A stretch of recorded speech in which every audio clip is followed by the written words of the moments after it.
ಭಾರತ ಪಾಕ್ ಗಡಿಗೆ ಹೆಚ್ಚು ಕಡಿಮೆ ಗಡಿಯ ಹತ್ತೆತ್ತರಕ್ಕೆ ರಕ್ಷಣಾ ಸಚಿವ ರಾಜನಾಥ್ ಸಿಂಗ್ ಅವರು ಇವತ್ತು ಬಂದಿದ್ದಾರೆ. ಭುಜ್ ವಾಯುನೆಲೆಗೆ ಬಂದಿಳಿದಿದ್ದಾರೆ. ಗುಜರಾತ್ನ ಭುಜ್ ವಾಯುನೆಲೆಗೆ ರಕ್ಷಣಾ ಮಂತ್ರಿ ಭೇಟಿ ಕೊಟ್ಟಿದ್ದಾರೆ.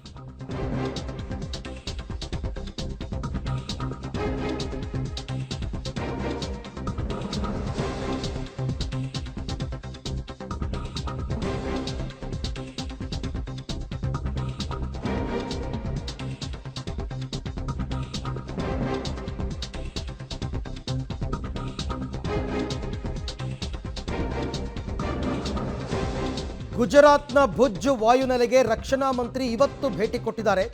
ನಿನ್ನೆ ಶ್ರೀನಗರಕ್ಕೆ ಭೇಟಿ ಕೊಟ್ಟಿದ್ದರು ರಾಜನಾಥ್ ಸಿಂಗ್. ಅಲ್ಲಿಂದಲೇ ಪಾಕಿಸ್ತಾನಕ್ಕೆ ಖಡಕ್ ಸಂದೇಶವನ್ನು ಕೂಡ ರವಾನೆ ಮಾಡಿದರು. ಭುಜ್ ವಾಯುನೆಲೆ ಇಲ್ಲಿಂದಲೇ ಏರ್ ಡಿಫೆನ್ಸ್ ಸಿಸ್ಟಮ್ ಮೂಲಕ ಪಾಕ್ ಡ್ರೋನ್ ಅನ್ನು ಉಡಿಸಿ ಮಾಡಿದ್ದು ಒಂದು ರೀತಿ ಪಾಕ್ ಪಾಲಿಗೆ ದುಸ್ವಪ್ನವಾಗಿತ್ತು ಈ ಭುಜ್ ವಾಯುನೆಲೆ. ಆಮೇಲೆ ಪಾಕಿಸ್ತಾನದವರು ಸುಳ್ಳು ಸುದ್ದಿಯನ್ನು ಹಬ್ಬಿಸಿದ್ದು ಭುಜ್ ವಾಯುನೆಲೆಯನ್ನು ನಾವು ಧ್ವಂಸಗೊಳಿಸಿದ್ದೇವೆ ಅಂತ. ಆದರೆ ಅದೆಲ್ಲ ಹಸಿ ಸುಳ್ಳು ಅಂತ ಹೇಳಬೇಕಲ್ಲ, ಜಗತ್ತಿಗೆ ತೋರಿಸ್ಬೇಕಲ್ಲ. ಹಾಗಾಗಿ ಭುಜ್ ವಾಯುನೆಲೆಗೆ ಇವತ್ತು ರಕ್ಷಣಾ ಸಚಿವರು ಭೇಟಿ ಕೊಟ್ಟಿದ್ದಾರೆ. ಏನೂ ಮಾಡ್ಕೊಳ್ಳೋಕ್ಕಾಗಿಲ್ಲ. ಪಾಕಿಸ್ತಾನದ ಡ್ರೋನ್ ಆಗಲಿ, ಪಾಕಿಸ್ತಾನದ ಮಿಸೈಲ್ಸ್ ಆಗಲಿ ಇಲ್ಲಿ ಬಂದು ಬಿದ್ದೂ ಇಲ್ಲ, ಯಾವ ಹಾನಿಯೂ ಆಗಿಲ್ಲ. ಪಾಕಿಸ್ತಾನ ಜಾಗತಿಕ ಮಟ್ಟದಲ್ಲಿ ಸುಳ್ಳು ಸುದ್ದಿಯನ್ನು ಹಬ್ಬಿಸಿದೆ. ಭುಜ್ ವಾಯುನೆಲೆಯನ್ನು ಧ್ವಂಸಗೊಳಿಸಿದ್ದೀವಿ ಅಂತ, ಆದಂಪುರ ಏರ್ಬೇಸ್ ಅದನ್ನು ಧ್ವಂಸ ಮಾಡಿದ್ದೀವಿ ಅಂತ. ಅದಕ್ಕೆ ಆದಂಪುರಕ್ಕೆ ಪ್ರಧಾನಿ ಮೋದಿಯವರು ಮೊನ್ನೆ ಹೋಗಿದ್ದು. ಏನೂ ಆಗಿಲ್ಲ. ನಮ್ಮ ಏರ್ ಡಿಫೆನ್ಸ್ ಸಿಸ್ಟಮ್ ಕೂಡ ಏನೂ ಆಗಿಲ್ಲ, ನಮ್ಮ ಏರ್ ಕ್ರಾಫ್ಟ್ಗಳು ಕೂಡ ಏನೂ ಆಗಿಲ್ಲ, ವಾಯುನೆಲೆಯೂ ಕೂಡ ಏನೂ ಆಗಿಲ್ಲ. ಪಾಕಿಸ್ತಾನದವರು ಹೇಳ್ತಾ ಇರ್ತಕ್ಕಂಥದ್ದು ಹಸಿ ಸುಳ್ಳು. ಹಾಗಾಗಿ ಜಾಗತಿಕವಾಗಿ ಪಾಕಿಸ್ತಾನ ಎಷ್ಟು ಸುಳ್ಳು ಹೇಳ್ತಾ ಇದೆ ನೋಡಿ ಅಂತ ತೋರಿಸೋದಕ್ಕೋಸ್ಕರ ದೇಶದ ಪ್ರಧಾನಿ ಮತ್ತು ರಕ್ಷಣಾ ಸಚಿವರು ಈ ಎಲ್ಲ ಏರ್ ಬೇಸ್ಗಳಿಗೆ ಭೇಟಿ ಕೊಡ್ತಾ ಇದ್ದಾರೆ. ಒಂದು ಆ ಕಾರಣ. ಎರಡನೇದು ಅಲ್ಲಿರ್ತಕ್ಕಂಥ ಸೈನಿಕರ ಜೊತೆಯಲ್ಲಿ, ಯೋಧರ ಜೊತೆಯಲ್ಲಿ ಸಂವಾದವನ್ನು ನಡೆಸಿ ಅವ್ರಿಗೊಂದು ಧನ್ಯವಾದವನ್ನು ಅರ್ಪಿಸಿ. ಯಾಕೆಂದರೆ ಪ್ರಾಣವನ್ನು ಪಣಕ್ಕಿಟ್ಟು ಹೋರಾಟ ಮಾಡಿದ್ರು ಇವರೆಲ್ಲರೂ ಕೂಡ ಯುದ್ಧದ ಸಂದರ್ಭದಲ್ಲಿ. ಪಾಕ್ಗೆ ಭಾರತದ ಶಕ್ತಿಯ ಪ್ರದರ್ಶನವನ್ನು ಮಾಡಿದ್ದು, ಪಾಕ್ ಬೆನ್ನುಮೂಳೆಯನ್ನು ಮುರಿದಿದ್ದು ಇದೇ ನಮ್ಮ ಸೈನಿಕರು, ಹೆಮ್ಮೆಯ ಸೈನಿಕರು. ಅವರಿಗೆ ಧನ್ಯವಾದವನ್ನು ಅರ್ಪಿಸಿ ಅವ್ರ ಜೊತೆ ಸಂವಾದವನ್ನು ಮಾಡಿ ಅವರಿಗೆ ಮಾನಸಿಕ ಸ್ಥೈರ್ಯವನ್ನು ತುಂಬುವಂತಹ ಕೆಲಸವನ್ನು ಕೇಂದ್ರ ಸರ್ಕಾರದ ವತಿಯಿಂದ ಈಗ ಮಾಡಲಾಗ್ತಾ ಇದೆ.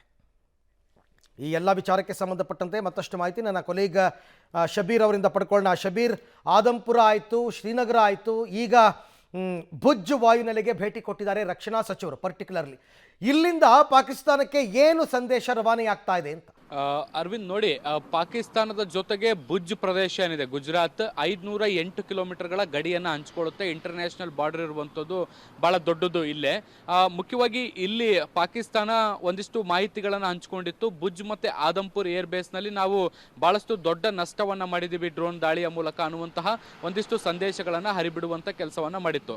ಸೊ ಪ್ರಧಾನಿ ನರೇಂದ್ರ ಮೋದಿ ಅವರು ಆದಂಪುರಕ್ಕೆ ಭೇಟಿಯನ್ನು ನೋಡೋ ಮೂಲಕ ಅಲ್ಲಿ ಏನೂ ಕೂಡ ಆಗಿಲ್ಲ, ಎಲ್ಲವೂ ಕೂಡ ಸರಿಯಾಗಿದೆ ಅನ್ನುವಂತಹ ಸಂದೇಶವನ್ನು ರವಾನಿಸಿ ಬಂದಿದ್ರು. ಅದರ ಮುಂದುವರೆದ ಭಾಗವಾಗಿ ಈಗ ರಕ್ಷಣಾ ಸಚಿವ ರಾಜನಾಥ್ ಸಿಂಗ್ ಅವರು ಭುಜ್ ಏರ್ ಬೇಸ್ಗೆ ಭೇಟಿಯನ್ನು ಕೊಡ್ತಾ ಇದ್ದಾರೆ. ಅಲ್ಲೂ ಕೂಡ ಇದೇ ರೀತಿಯಾದಂಥ ಒಂದು ಮೆಸೇಜ್ ಅನ್ನು ಪಾಸ್ ಮಾಡುವಂತ ಪ್ರಯತ್ನದ ಭಾಗ ಇದಾಗಿರುವಂಥದ್ದು.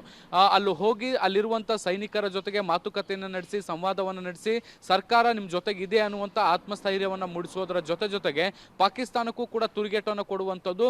ಭುಜ್ ಏರ್ ಬೇಸ್ ಕೂಡ ಸಾಕಷ್ಟು ಸೆಕ್ಯೂರ್ ಆಗಿದೆ, ಇಲ್ಲಿ ಯಾವುದೇ ರೀತಿಯಾದಂಥ ಅವಘಡಗಳಾಗಿಲ್ಲ, ಯಾವುದೇ ಯಶಸ್ವಿ ದಾಳಿ ಪಾಕಿಸ್ತಾನದ ಕಡೆಯಿಂದ ಕೂಡ ಆಗಿಲ್ಲ ಅನ್ನುವಂಥದ್ದನ್ನ ಮನವರಿಕೆ ಮಾಡಿಕೊಡುವಂತ ಪ್ರಯತ್ನದ ಭಾಗವೂ ಕೂಡ ಇದಾಗಿರುವಂಥದ್ದು.